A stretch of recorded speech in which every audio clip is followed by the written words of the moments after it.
हम कर रहे हैं KU के अप्रैल 2015 का BA सेकेंड ईयर का 4th सेमेस्टर का पेपर C। इसमें हम सेकेंड क्वेश्चन का B पार्ट आज करेंगे, define variable C and also discuss rules for defining a variable. Let's start. What is variable या वेरिएबल की डेफिनेशन क्या होती है? तो variable is a data item whose value can change during the execution of a program. जैसे हम maths में कोई भी सम सॉल्व करते समय x, y, z वेरिएबल्स लेते हैं, वैसे ही C में भी आप कुछ डेटा टाइप्स ले सकते हैं जिनकी वैल्यू आप चेंज कर सकते हो। If at a particular instant of time it has a value say 9, it may have another value say 15 at any other instant of। मान लीजिए हम एक वेरिएबल लेते हैं सम, तो उसकी वैल्यू अगर स्टार्टिंग में 4 + 5 9 है, तो थोड़ी देर बाद अगर हम उसकी वैल्यू डेटा वैल्यू चेंज कर देते हैं तो 15 भी हो सकती है। तो ऐसे वेरिएबल्स, ऐसे डेटा आइटम्स जिनकी वैल्यू चेंज हो जाती है प्रोग्राम के एग्जीक्यूशन के टाइम, उन्हें हम वेरिएबल्स कहते हैं। तो when we declare a variable, we create a particular storage in the memory and the scope of variable refers to the portion of program in which it is used। Variables और constants में क्या difference है, ये one word में question पूछ सकते हैं कि वेरिएबल का जो कंटेंट है उसकी मेमोरी लोकेशन में change, that is value of data item में change, however in the case of constant the value remains fixed and can not be changed.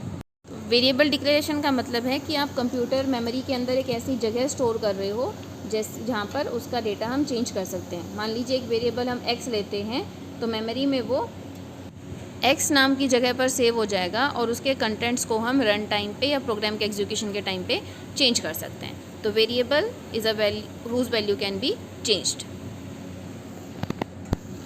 Variable का यूज़ हम करते हैं टेम्प्रेरी वैल्यू स्टोर करने के लिए। तो वेरिएबल्स को नेम करते समय या डिक्लेयर करते समय हमें कुछ सावधानियां या कुछ रूल्स को फॉलो करना पड़ता है, जो हमारे क्वेश्चन का सेकंड पार्ट है कि name some rules to declare a variable.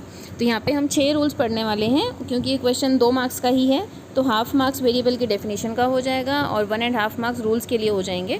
तो अकॉर्डिंगली आप अपना आंसर कीजिए। अगर बड़े ज़्यादा मार्क्स का क्वेश्चन है तो डिटेल में लिखिए, और शॉर्ट क्वेश्चन है तो आप उसमें अपने हिसाब से आंसर को शॉर्ट कर सकते हैं। तो पहला रूल ये है कि जो वेरिएबल नेम है हमेशा लेटर से स्टार्ट होना, अल्फ़ाबेट से स्टार्ट होना चाहिए, ABCD इन अल्फ़ाबेट से। कैरेक्टर या अंडरस्कोर जो हैं उसको भी इसमें एक लेटर की तरह ही कंसिडर किया जाता है।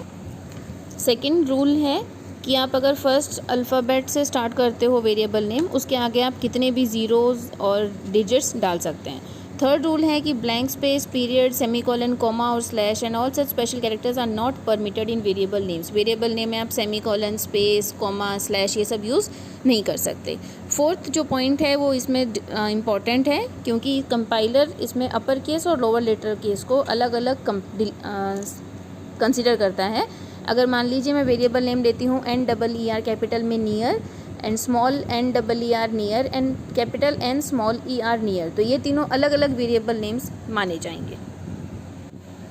अगला रूल है कि कीवर्ड्स को आप वेरिएबल नेम्स की तरह यूज़ नहीं कर सकते, क्योंकि कीवर्ड्स का स्पेसिफिक मीनिंग है, इसलिए आप उनको वेरिएबल नहीं बना सकते हैं। तो यहाँ पे आपको इन बातों का ध्यान रखना है कि कीवर्ड को कभी भी वेरिएबल नेम की तरह यूज़ नहीं करेंगे। जैसे कि आपने एक कीवर्ड का अगर हम एग्जाम्पल लें, तो आपके सामने ये कीवर्ड्स हैं जो C में यूज़ होते हैं, जैसे auto, break, case, char, constant, do, double. तो ये सब ऐसे कीवर्ड्स हैं जिनको आप वेरिएबल की तरह यूज़ नहीं कर सकते, क्योंकि इनका C के अंदर एक रिजर्व मीनिंग है। तो यहाँ पे आपको ध्यान में रखना है कि C कंपाइलर जो है वो कीवर्ड्स को एक अलग मीनिंग देके एसोशिएट करता है, तो वेरिएबल नेम कभी भी कीवर्ड के साथ मैच नहीं करने चाहिए। अगला रूल है कि ज़्यादातर कंप्यूटर्स में फर्स्ट 7 या 8 कैरेक्टर्स को वेरिएबल को आइडेंटिफाई करने के लिए यूज़ किया जाता है।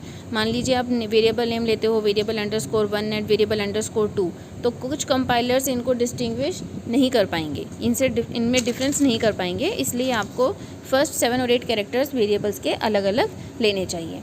तो ये 6 रूल्स हैं जो आपको किसी भी वेरिएबल को नेम करते समय ध्यान में रखना है कि कीवर्ड्स यूज़ नहीं करने हैं, अल्फ़ाबेट से स्टार्ट होना चाहिए, अपर केस लोअर केस अलग ट्रीट किए जाएंगे, और फर्स्ट 7 और 8 कैरेक्टर्स जो हैं वो आपको वेरिएबल में वेरी कर लेने चाहिए।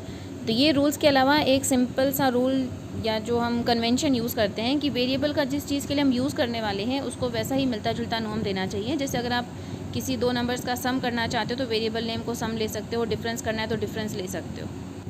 आपके सामने कुछ इनवैलिड वेरिएबल नेम्स हैं जिससे आपको पता चलेगा कि इस टाइप के वेरिएबल नेम आपको नहीं लेने चाहिए। जैसे फर्स्ट है 9 अमन, तो फर्स्ट कैरेक्टर अल्फ़ाबेट नहीं है इसलिए ये इनवैलिड है। सेकंड है पेपर 3, इसके बीच में स्पेस है इसलिए ये इनवैलिड हो गया है।